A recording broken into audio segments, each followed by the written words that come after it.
The twin elder dragons, Ibushi and Narwa, are cunning, mighty, and determined to reconnect with one another. They're the main reason the rampage is occurring and why so many lives are in danger, human and monster alike. The ending of Rise told us that they were just buying time for their offspring to be born and roam free in the world. Which brings up a few questions. 1. Why are they separated in the first place? 2. Why did it take so long for the baby to be born? And 3. What will the child be like in the end? Let's discuss the tinfoil monster hunter theory.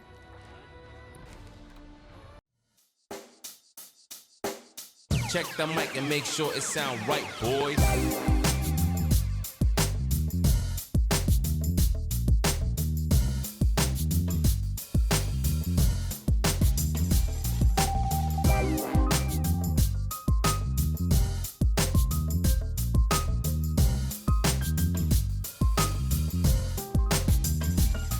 Monster Hunter, elder dragons serve as a severe threat to humanity, Wyverians, and monsters alike, standing atop of the food chain with creatures that can turn invisible, control every element, and even destroy entire kingdoms within one night. Though they seem barbaric and impulsive, elder dragons are quite intelligent. A perfect example of this would be when Ibushi and Narwa possessed the twins in order to communicate with one another. So, a question I have is, why would two incredibly powerful and intelligent elder dragons stay separated when they could just wipe out the land? I believe that humanity encountered the phenomenon of this possession in the past, found out about these dragons, and did their best to keep them separated.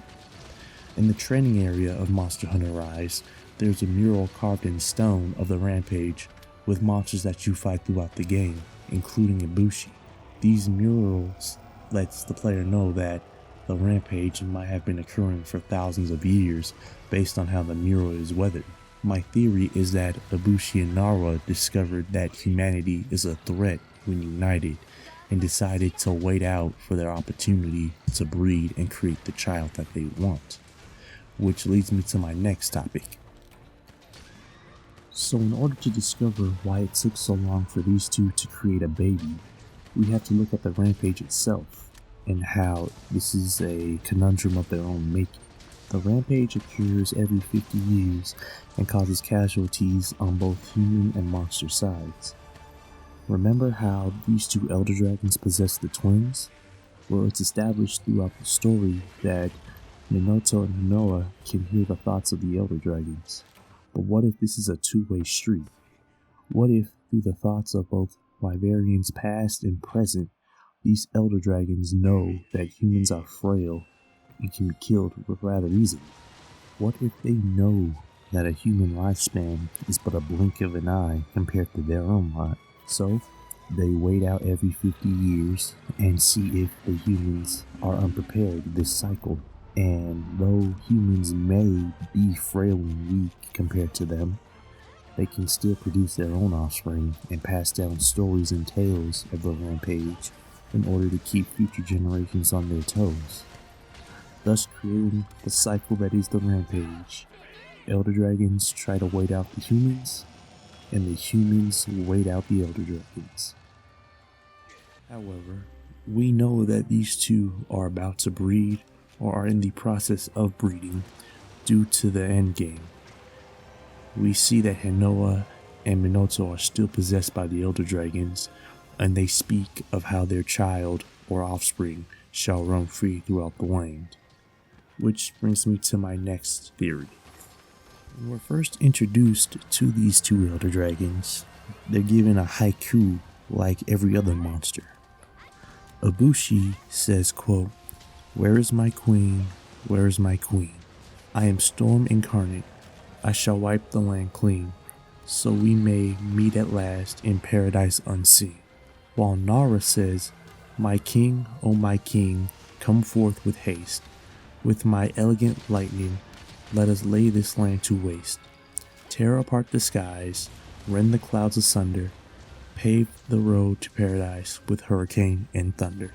So we see these two talk about each other like king and queen. And what do kings and queens do? well, they produce an heir. And I know that offspring can be translated as singular and plural in the context of the endgame cutscene, but I'm thinking that this will be one singular child with the combined aspect of both his parents. The reason for this? Well, Japanese mythology, of course. When doing my research, I found that both Ibushi and Narwa take inspiration from the Japanese gods Fujin and Raijin, the gods of wind and thunder, respectively. So, both are Japanese deities that have a rather rivalry with one another. So when I looked into Japanese mythology, I couldn't really find any, confirmation that they had a child due to the fact that they were brothers. So I stepped back and tried to see if I could find any Japanese deity with a combination of their powers. And I found Susanoo, the Japanese god of storms. And let's just say this guy has a rather interesting story. First, he was a rather jealous god of his sister Amaterasu, so he burned her rice fields, flayed a pony in her room, and killed one of her guests in a fit of rage. Needless to say, this god has some issues. So after being banished, he roamed the land and slew an 8-headed serpent and gave his sister a sword as an apology. Now, why is this story so important? Well, there might be a time where we have to slay Ibushi and Narwa, leaving their child an orphan or in exile. So this child will roam the earth, growing in power, and, will come back with a vengeance, kind of like an inverse of Susanoo. And lastly, I have to talk about the armor of Ibushi and Narwa. They feel so incomplete, and I believe that is now on purpose. Because I think that not only will the armor make you look like Susanoo, but it'll also give you the completed versions of both parents' armor. So it kind of has to be one singular child in order to complete what the parents are trying to do through their armor, if that makes sense. Lastly, I want to discuss the holes in my theory. Now, I do believe in my ideas. However, I'm not above, criticism or even looking at my own thoughts through a critical lens. So, let's talk about the big Amatsu in the room. Monster Hunter already has a powerful storm dragon in Amatsu Amutsuchi, the heavenly god of calamity. She can levitate like Ibushi and Narwa, create tornadoes, and blow out high-pressure water beams so intense that they can cut mountains. Plus, Josh from Rage Gaming also made a video about how Ibushi and Narwa will produce more Ibushis and Narwas, which, yeah, he has some pretty convincing thoughts on that. And yeah, I have to say, might not be, a singular child. It could be multiple children, especially since offsprings can be inferred as multiple.